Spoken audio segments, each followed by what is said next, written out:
भाइयों और बहनों, हमारे कुछ मित्रों ने पिछले कुछ दिनों से नई शिक्षा नीति के बारे में जानने की इच्छा व्यक्त की है और इसी संदर्भ में यह वीडियो है। इस वीडियो का मुख्य उद्देश्य नई शिक्षा नीति के बारे में जानकारी देना है। हमारे देश में सबसे पहले शिक्षा नीति जो बनाई गई 1968 में बनाई गई थी।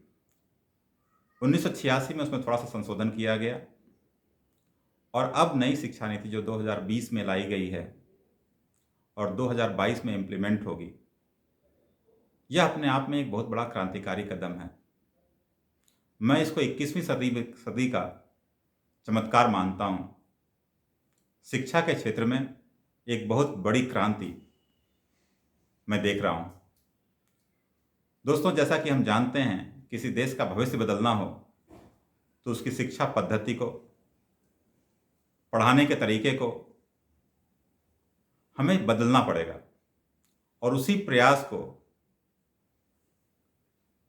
सच्चाई में लाने के लिए, धरातल पर उतारने के लिए एक कमेटी बनाई गई।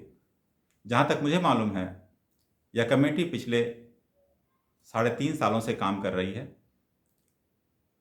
इसरो के साइंटिस्ट माननीय कस्तूरी रंजन जी इसकी अध्यक्षता कर रहे थे और उन्होंने हर जगह के विचारों को इसमें समावेश किया है। उन्होंने राज्य स्तर पर, जिला स्तर पर, यहाँ तक कि ग्राम पंचायत स्तर तक जा करके लोगों से उनके विचार सुने, उनकी बातें सुनी और उन सभी का समावेश इस नई शिक्षा नीति में दिखाई पड़ेगा। इस नई शिक्षा नीति में सबसे बड़ी बात यह है कि इसको रोजगार परक बनाने की कोशिश की गई है, रोजगार से जोड़ने की कोशिश की गई है, बच्चों के अंदर आत्मविश्वास भरने की कोशिश की गई है, एक नई दिशा में उनको जगाने की कोशिश की गई है। आइए अब थोड़ा सा इसमें निगाह डालते हैं कि कैसे पहले की प्रणाली से डिफरेंट है। पहले जो हमारा एजुकेशन सिस्टम था वो 10+2 था, यानी हम 6 वर्ष की उम्र में क्लास 1 में एडमिशन लेते थे और 12 तक पढ़ते थे और उसके बाद यूनिवर्सिटी में चले जाते थे। यानी लगभग 17 साल की अवस्था में हम 12 पास करके निकल जाया करते थे और उसके बाद किसी भी यूनिवर्सिटी में अपनी क्षमता के हिसाब से एडमिशन ले करके वहाँ पढ़ाई करते थे। अभी नई शिक्षा नीति 10+2 की बजाय 5+3+3+4 की होगी।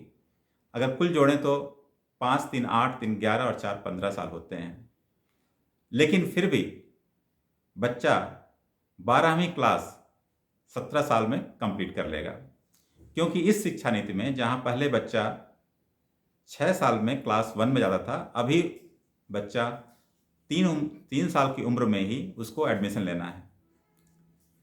3, 4, 5 वर्ष तक 3 to 5 ईयर्स उसको खाली खेल कूद जैसी चीज़ों में रखा जाएगा, जिसमें बहुत हल्की फुल्की चीज़ें होंगी, जैसे चित्रकारी करना, आर्ट बनाना, खेलना कूदना, कुछ इसी तरह का समावेश होगा।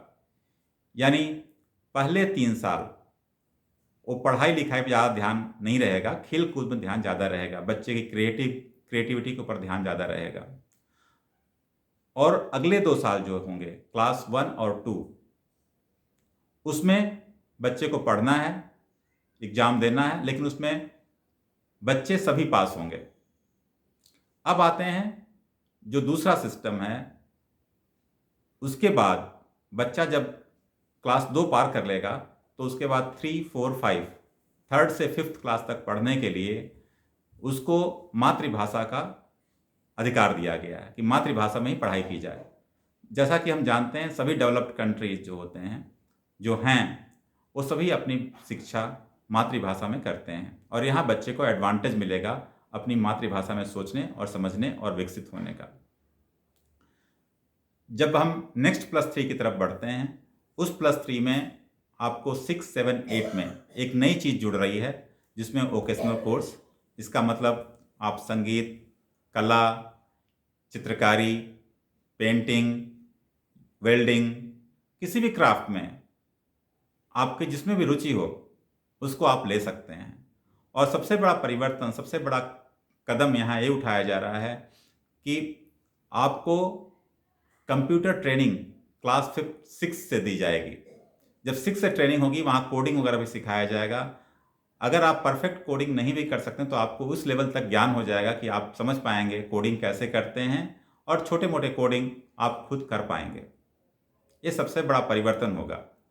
जहां हम +4 की बात करते हैं, जो लास्ट स्टेज है 9, 10, 11, 12 की, वहां आर्ट साइड, कॉमर्स या साइंस साइड इस तरह की चीज़ें नहीं होंगी। बच्चा कोई भी सब्जेक्ट, किसी भी सब्जेक्ट के साथ चूज कर सकता है, जैसे फिजिक्स के साथ हिस्ट्री भी ले सकता है। इस तरह की प्रावधान रहेंगे। और इस समय एक सबसे बड़ी बात क्या हो रही है कि बच्चे को अपॉर्चुनिटी दी जाएगी कि वो कोई फॉरेन लैंग्वेज सीख सके। जर्मन हो, फ्रेंच हो, जापानीज़ हो, कुछ इस तरह की भाषाओं का प्रावधान किया गया है जहां बच्चा ये सब चीज़ें सीख सकता है। तो इस तरह से हम देखते हैं, और बच्चे की क्रिटिकल थिंकिंग पर क्लास 6 से ही काम होना शुरू हो जाएगा। हमारे जो सवाल जवाब रहेंगे वो ऐसे नहीं रहेंगे, फैक्चुअल के ऊपर नहीं रहेंगे जैसे हमारे देश को आज़ादी कब मिली। सवाल इस तरह से नहीं आएगा। हो सकता है सवाल इस तरह से हो, अगर हमारे देश में 1947 में आज़ादी नहीं मिली होती तो क्या होता, या महात्मा गांधी अगर देश को लीड नहीं कर रहे होते तो क्या होता, आज़ादी की संभावनाएं क्या थीं, कुछ ऐसी ही बातें। तो बच्चों की क्रिटिकल थिंकिंग के ऊपर ज़्यादा जोर दिया जाएगा। तो दोस्तों, जो नई एजुकेशन पॉलिसी है वो अपने आप में एक बहुत बड़ा क्रांतिकारी कदम है। यह देश की जो स्टूडेंट्स कम्युनिटी है, जो आने वाली भविष्य की पीढ़ी है हमारी, उसको रोजगार से जोड़ती है, उनके सपनों को उड़ान देती है और क्रिएटिव थिंकिंग के द्वारा उनकी अपनी इच्छाओं को परवान चढ़ने की दिशा देती है। मैं इसके बारे में, इसके कुछ पॉजिटिव और नेगेटिव पहलू भी हैं जिसके बारे में अगले वीडियो में बात करूंगा। अगर आपको ये वीडियो पसंद आया हो तो इसको लाइक करें, शेयर करें और सब्सक्राइब भी करें। जय हिंद।